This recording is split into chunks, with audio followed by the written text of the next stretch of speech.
Putain, il vient de nous arriver un truc de malade. On est des putains de héros.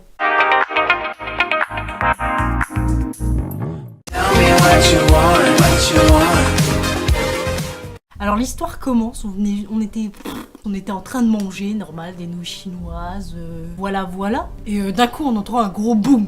Mais alors, tu vois, comme ça. Ah, pire. Et... Franchement, c'était vraiment énorme, quoi. C'était un boom, mais moi ça m'a surpris quand je l'ai entendu, ça m'a hyper surpris. Impressionnant, quoi. Donc on a arrêté de manger, on est allé voir direct d'où venait le boom. Et là, opinoménément, c'est quoi le mot inopinément, on regarde dehors et tout, et en plein soleil, il y avait un petit corps allongé, tu vois. Pourquoi il est par terre, inanimé? On voit ce corps inanimé par terre, donc tout de suite on va vers lui, quoi, parce qu'on voulait savoir ce qui s'était passé.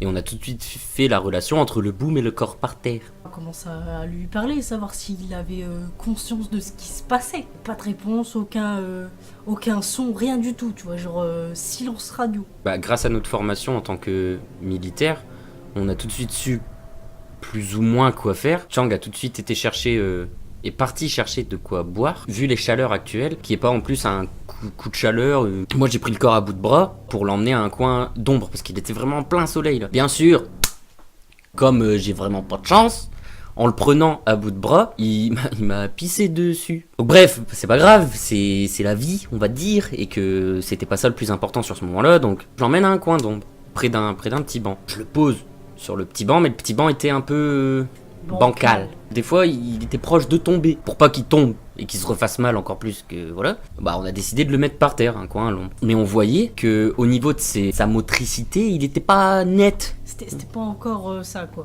Ouais, il était pas encore bien revenu. Du coup, on pensait que c'était touché, ou alors moi en le portant, qui peut-être lui a fait mal, je sais pas, la colonne vertébrale ou quoi. Du coup, moi j'ai commencé à avoir un peu peur. Du coup, on essaie de humidifier sa tête, mettre un peu près de sa bouche, essayer juste de le réhydrater un petit peu, parce que donc au début pas trop de réaction et tout, donc on se dit on va pas le gaver d'eau non plus, quoi, c'est pas le but, en plus on va pas le noyer, quoi.